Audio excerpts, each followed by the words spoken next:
Le pape a lancé une année Laudato Si en pleine crise du Covid ou de la Covid. Comment la communauté s'est engagée sur ce chemin de conversion pour une écologie intégrale Alors proposé là par le pape encore, François? tu viens de prendre deux termes, hein, c'est souvent une conversion.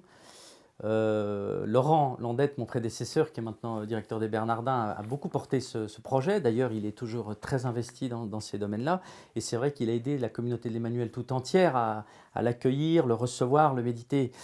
Je crois que maintenant, on est dans vraiment une étape de déploiement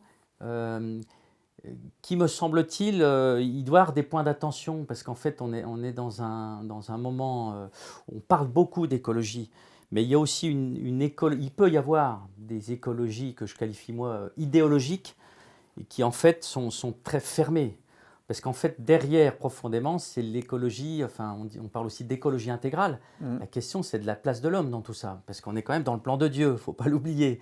Voilà. Et donc, quand j'entends, moi j'ai été effrayé il y a quelques années, petit témoignage personnel, où j'emmène ma fille dans un hôpital qui devait voir l'anesthésiste. Et puis, quand on commence à discuter avec l'anesthésiste, il me dit, mais vous avez combien d'enfants? Je lui dis 6. Et là, le visage du monsieur se ferme complètement. Il me dit 6, mais c'est effarant.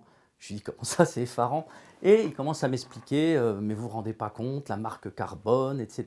Bon, c'est-à-dire que je devenais, alors je vais m'employer un mot dur, mais je le dis quand même, j'ai l'impression d'être un criminel, quoi. J'avais 6 enfants, en fait, je marquais le monde plus que les autres d'une marque carbone.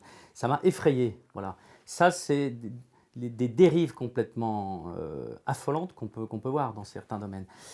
Et puis vous avez l'inverse, celui qui va vous dire, bon, ce qu'on dit sur la pollution, sur le carbone, tout ça, c'est du pipeau. Non, je crois qu'il y a un équilibre dans tout ça, mais au centre de tout, c'est quand même la création.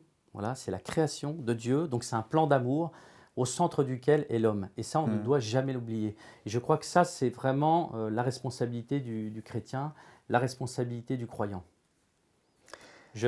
Entre parenthèses, on a eu il y a quelque temps une conférence de Monseigneur Jordi à l'île Bouchard pour le 8 décembre. Et à un moment, il a eu cette phrase assez cash où il dit, bon, on entend beaucoup, il faut sauver la planète, très bien, mais la planète, elle se sauvera toute seule, mais il faut aussi sauver l'humain quand même. C'est-à-dire que c'est la question quand même de la place de l'homme dans tout ça. Parce qu'on Mm. en vient à raisonner complètement à l'envers. C'est ce que j'ai vécu le jour du partage avec ce fameux anesthésiste, par exemple. Mm.